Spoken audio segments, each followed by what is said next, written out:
HighBridge, a division of recorded books, presents The Golden Legend, a novel by Nadeem Aslam, read by Deepti Gupta.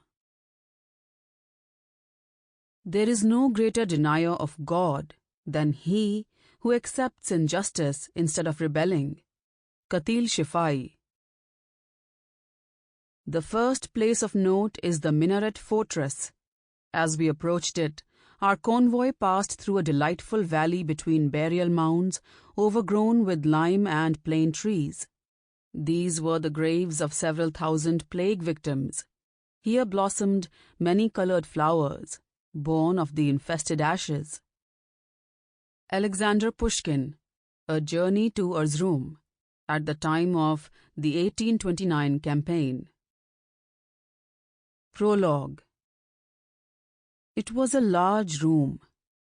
There were many shelves of books, a metal helmet for a stallion from the times of the Crusades, and there were the vertebrae of a whale from a bay in Antarctica. In one alcove was the earliest known photograph of a snowflake. The child entered the silence and stillness of the vast interior through the far door.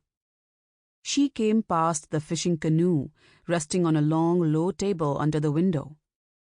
She was 7 years old, and her name was Helen. 2 buildings stood next to each other at the center of the room. Each was taller than the girl, was perhaps 4 times her height. During that early morning hour, the light still only half awake, she stood looking at them. They appeared to be mosques, and they were beautiful, with their families of domes, semi-domes, and minarets. She thought of them as 2 elaborate hats or headdresses, possibly meant for jinns or a pair of giants from a fairy tale. She considered taking a few additional steps and peering through one of their windows. The colors and features were so precise and assorted, the muted shine on the walls and the arcs of the domes.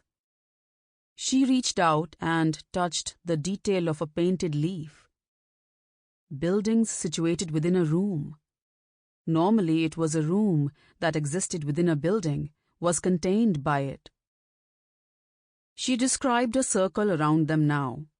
She went past the cupboard where stood the vase of dried branches brought back from Russia.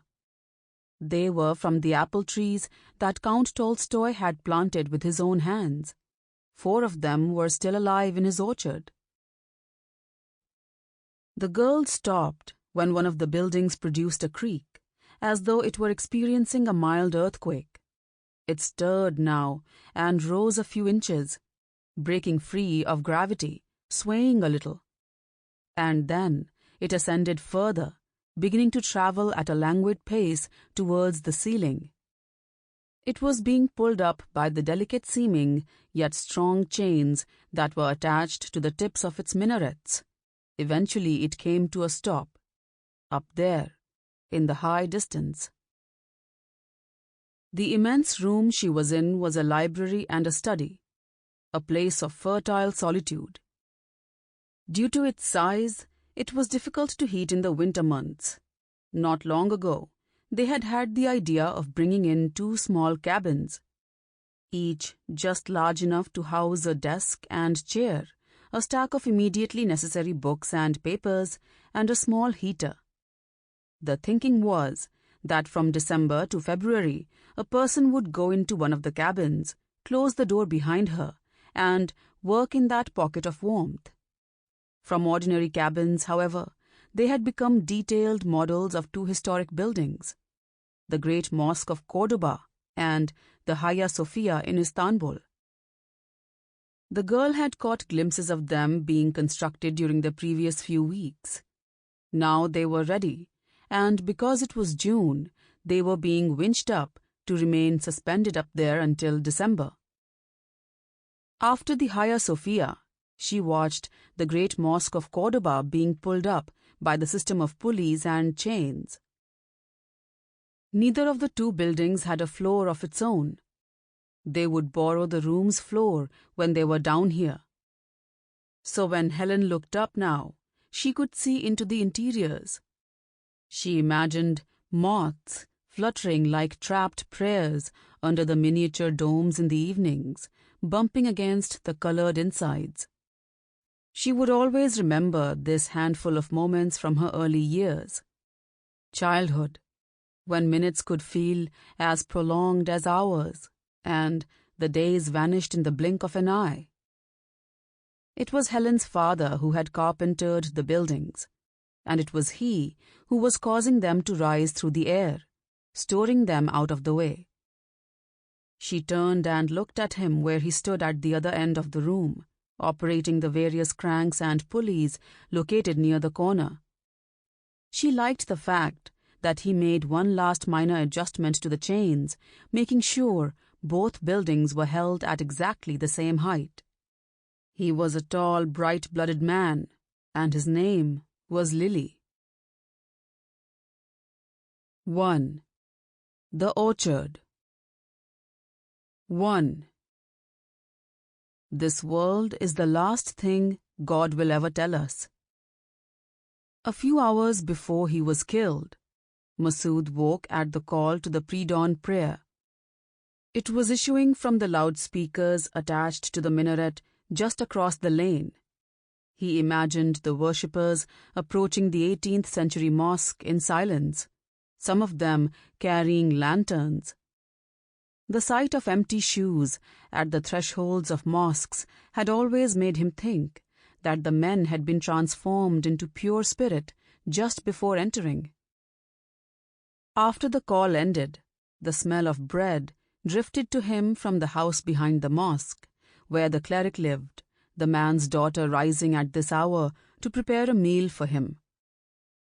Masood turned his head on the pillow and looked at Nargis, asleep beside him. How long he lay there looking at her, he would not have been able to say. But the amount of light was increasing softly around them, the earliest rays of the day arriving at the house. There were shadows, but they were out of focus. How noisy the sun would be, Nargis had observed once, if sound could travel through space. The ceaseless firestorms, the oceans of flame. Masood had turned 55 years old the previous month, and Nargis was 52. They had met and married when they were in their 20s, and as he would confess to her later, he hadn't had the courage to cast a direct second glance towards her until a fortnight after the first. With her contemplative calm and beauty, she hadn't seemed like a real person at all. Much to his embarrassment, he had almost lost consciousness the first time he had taken her into his embrace. He lay awake now, grateful for her presence beside him in life. The breeze came from the direction of the mosque again, and as he fell back asleep, he remembered reading somewhere that the smell of bread instills kindness in human beings. Numerous bird wings were hanging from nails driven into the far wall of the kitchen, lit up by lines of sunlight. They were in a range of sizes, beginning with the sunbird's 2-inch pair and ending with a single giant one that had belonged to a trumpeter swan, with dozens of species in between.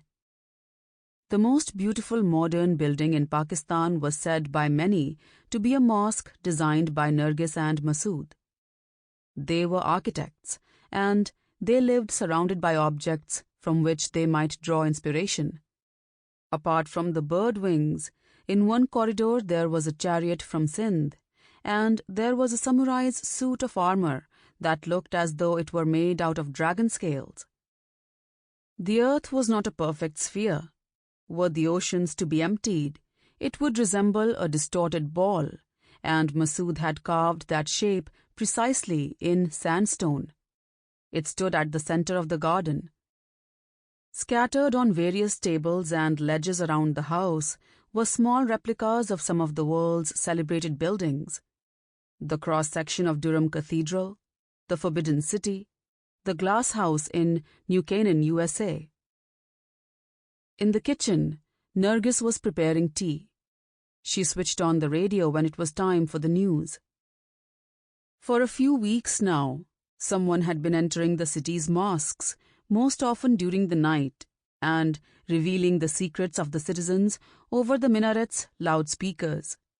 People's immoral acts and corruptions, some of the most securely concealed vices, were now in full view. No one had been able to catch the culprit or culprits, and the city of Zamana was experiencing a strange new dread. Perhaps inevitably, it was being said that it was the voice of Allah. There were those who thought that the clerics of the mosques themselves were responsible for the distressing phenomenon, but in a number of instances, the loudspeakers had exposed the profound defects and hypocrisies within a mosque itself. Nargis became still as she listened, the newscaster telling her that a young woman had died at the hands of her brothers during the night, an hour or so after a minaret revealed her trysts with a lover. She went to the shelf and switched off the radio. Through the open door she could see Massud in the garden. It was still early, still the fragile hour, though the trees were woven through with sunlight. He was examining the Rangoon creeper that the hailstorms had damaged last month. Nargis looked at the clock. This morning they would leave the house to supervise the transfer of thousands of books from one of Zamana's oldest libraries to its new premises, which had been designed and built by them. The majority of the library's books had already been taken to the new premises. The volumes in the Islamic section were the ones that would be moved this morning.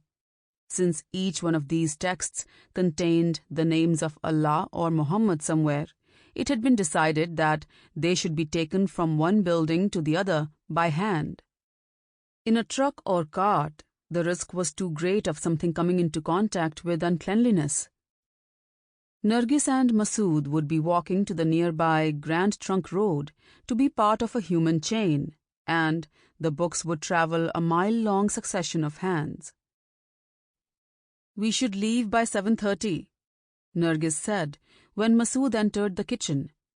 He had just watered the sunflowers, and a sequence of his wet footprints marked his passage on the floor. He came and closed his arms at her waist from behind, his chin resting on her shoulder. "I had the strangest of dreams," he said. "Someone was walking with a lit candle in his hand." "That's not so strange." "It was raining. Hard." "Well," Nargis said, considering the words, "the brain is the most complex object in the universe." Her own sleep was always much deeper than his. She rarely dreamed. "Helen said she will be here this morning," Massud told her as he was setting the table for breakfast. "She is writing an essay and wanted to consult some books in the study." Nargis did not react outwardly, but her silence made him look towards her. "I know," he said. "We have to tell her, Massud. We have to tell both Lily and her." Massud nodded. "We really mustn't delay it any further." And, with a new note in her voice, Nargis added, "Pakistan produces people of extraordinary bravery, but no country should ever require its citizens to be this brave." Helen was the daughter of the couple whom Nargis had employed as housekeepers. Lily and Grace were Christian and were both illiterate. And Helen, who was now 19 years old, too would have grown up to be an uneducated servant in some Muslim household, had Massud and Nargis not provided her with an alternative set of opportunities. They had paid for her education at Zamana's finest schools, and she had been an assiduous and brilliant student until 3 years ago when her mother's life had come to a terrible end. There were several witnesses to the crime, but the murderer was a Muslim, and this was Pakistan. The police were initially reluctant to even register a case. Eventually, however, the man was sentenced to life imprisonment, but The day before yesterday, Nargis and Masood learned that Grace's killer had been released as a reward for having memorized the entire Quran. He had served less than a year in prison. "They are only just beginning to recover from the death," Nargis said. The loss was detectable in the eyes of both father and daughter. After they finished breakfast, Masood walked out into the garden again. At its other end was the largest room in the house, their study and library, where the Hagia Sophia and the great mosque of Cordoba were suspended from the ceiling. He told himself that he should make sure at least one of the desks in there was tidy for Helen. Nargis and Masood had demanded that the correct legal procedures be followed. They had engaged the best lawyer, and they felt that the verdict had been a just one. Neither they nor anyone else, however, could have predicted what happened shortly afterwards. A few days after he delivered the verdict, the judge was stabbed to death as he left his house in the morning, and on several occasions over the coming weeks, men on motorcycles slowed down outside the lawyer's home to spray the exterior with bullets from machine guns, one bullet narrowly missing his young child, until he and his family went into hiding. Beyond everything else, Nargis and Masood blamed themselves for the fates of the lawyer and the judge. The air in the garden was noticeably warmer now. It was April, and the days were already 12 hours long. Masood went towards the study, passing under the rosewood trees that were being visited by many dozens of pale butterflies. It was a wonder to him that so much activity did not produce any noise. Helen would let herself into the house with her own key in their absence. The house was a former paper factory, and it was said that it had made the entire area smell like money when it was operational. As young architects, Nargis and Masood had visited the neighborhood one day and decided to convert the abandoned building into a home. Masood had always regretted not having had children, or more precisely, a daughter, and that was what Helen had become over the years. She and Lily lived next door, but she had more or less grown up in this house. She had a room of her own here. As a child, she took running jumps onto Masood's back, much to her parents' embarrassment. Here he had seen her draw a cat with 5 legs by mistake. He still remembered the day she returned from school, aged 5 or so, her eyes wide with indignation as she announced, "The wolf ate Little Red Riding Hood's grandmother." Masood had told her the wolf had eaten all the biscuits in the grandmother's house, but the other children had revealed the truth. It was 7:20 when they left the house. As always at this time of the year, Masood was wearing a pale linen suit. Instead of a belt, his trousers were held up by braces, and his head was protected by a straw hat purchased in London some years ago. Nargis was in a voile shalwar kameez. Its neck had been embroidered by Grace. Their destination, the human chain stretching along the Grand Trunk Road, was a half-hour walk away. The neighborhood was known as Badami Bagh. As the name suggested, it was once an orchard of almond trees. It had stood on the northern outskirts of the city for almost 200 years. In 1857, some of the leaders of the mutiny had hidden in the orchard's thick groves, plotting their attacks, and later, once the mutiny had been put down, the British had hanged them from the branches of the same trees.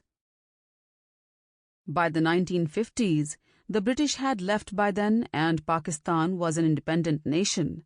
The city was growing rapidly towards the orchard, and its owners were beginning to realize that the land on which the almond trees stood would be more lucrative if built upon. The orchard was owned by a single extended family, and they decided to build the smallest possible houses and rent them out mostly to Christians who worked as servants in the houses of Zamana's Muslims, or cleaned the city's roads and sewers and were docile and obedient. By the time the 21st century began, Badami Bagh was the poorest neighborhood in Zamana, a ghetto. The city had continued to grow and had approached, half-circled and finally swallowed it, spreading far beyond. Surrounding the enclave of Christian houses were Muslim ones on all sides. And a single tree was all that remained of the orchard. It stood in the courtyard of Lily and Helen's house. Now and then, the ghost of a hanged mutineer would climb down from its branches and wander about Badami Bagh, asking people to untie the noose from around his neck. Walking towards the Grand Trunk Road, Nargis and Masood took the lane that was the only way in or out of the neighborhood. There used to be many others, but they all opened into Muslim areas, and the Muslims had objected to Christians walking past their homes, and so eventually everything except one lane was walled off. It brought Nargis and Masood to the square that marked the end of Badami Bagh. The shops and stalls that lined all four sides of the square attracted and held Nargis's attention. Her pace slowed, and finally, with a glance at her wristwatch, she moved towards a glass door. "This is new," she said. "Let me quickly see what they have." Masood remained in the open air. In the April sunlight, the new red foliage on the banyan tree seemed to glow like cellophane amid the dusty older leaves. A sign in front of Hot Shots Snooker Club was promising 2 games for the price of 1, in honor of Prophet Muhammad's birthday next week.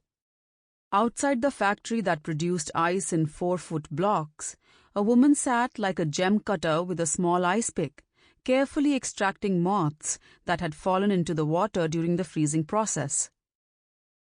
He stepped into the shop after 10 minutes to find Nargis paying for the various foodstuffs she had bought, along with 2 kilograms of river reeds to be tied into 2 brooms. She was the only customer. "Would you be kind enough to deliver all this to the blue house in front of the mosque?" she said to the shopkeeper. "Down there in Badami Bagh." The man pointed to the young boy stacking shelves in the far corner and said that he would send him out within the hour. "I wonder if Helen would hear the doorbell," Nargis said to Masood, lost as she would be in a book. Masood was anxious to leave. He had experienced something resembling sorrow the moment he entered and saw the floor of the shop. At their feet, here and there on the tiles, the national flags of the USA, Israel, India, France, and Denmark had been painted for customers to walk on and defile. He was a quiet, withdrawn man, and this was too loud a gesture for him. He could make himself imagine the impulse that lay behind it, of course. There was the cleric's widowed daughter in the house behind the mosque, her bread waking Masood in the pre-dawn darkness. She had come to live with her father because her husband had been killed by a missile fired from an American drone a year or so ago in the faraway deserts of Waziristan. "Will we ever learn to make our feelings known in a different manner?" he said to Nargis, indicating the floor. It was barely above a whisper, but the shopkeeper heard him. "Forgive me, but you don't have to return if you find us uncivilized," the man said. Nargis and Masood turned towards him. His face wore an aggrieved smile. Masood seemed at a loss. "I apologize if I have offended you," he said quietly. The shopkeeper was staring at his hands and did not look up. By the shelves, the boy had stopped working and was peering over his shoulder. Nargis motioned Masood towards the door, sensing his confusion and regret. "Just send the things to the blue house, Brotherji," she said. "We are grateful, thank you." Once they were outside, she touched Masood's hand to reassure him. Masood said, "Yesterday a shopkeeper in Moon Bazaar declined my money unless I wrote, 'Jihad is a duty,' or implement strict Sharia law on it. As they left the square, he took out his mobile phone and sent Helen a text message, squinting at the sun-dimmed screen, telling her to expect the delivery from the shop. Ahead of them, the street they were on passed between the backs of two cinemas, Kashmir Palace and Minerva. The colorful billboards roped to the facades of both buildings were announcing 5 screenings instead of the usual 4 next Friday to mark Muhammad's birthday. After that, the street widened considerably and delivered them to the Grand Trunk Road. It was one of the planet's greatest sinews. According to a 19th century Urdu poet, all life of Zamana could be found in the city's 4 crowds: the one at the Mughal fort, the one at the Gate of Hesitation that led to the medieval pleasure district, the crowd at the Friday Mosque, and the crowd at the mausoleum of the Saint Charagar. Both Nargis and Masood had often felt that the Grand Trunk Road should be added to that list. Energy dancing with itself, the flow of rickshaws, motorcycles, bicycles, cars, horse-drawn carriages, donkey carts, trucks, and buses stopped and started up again in sectioned paroxysms, the air full of hot fumes, the roar of vehicles, the sun flashing off the glass and metal. Amid all this, Nargis and Masood were looking for a place to cross. Before them was a roundabout, at the center of which stood a massive fiberglass replica of the mountain under which Pakistan's nuclear bomb was tested in 1998.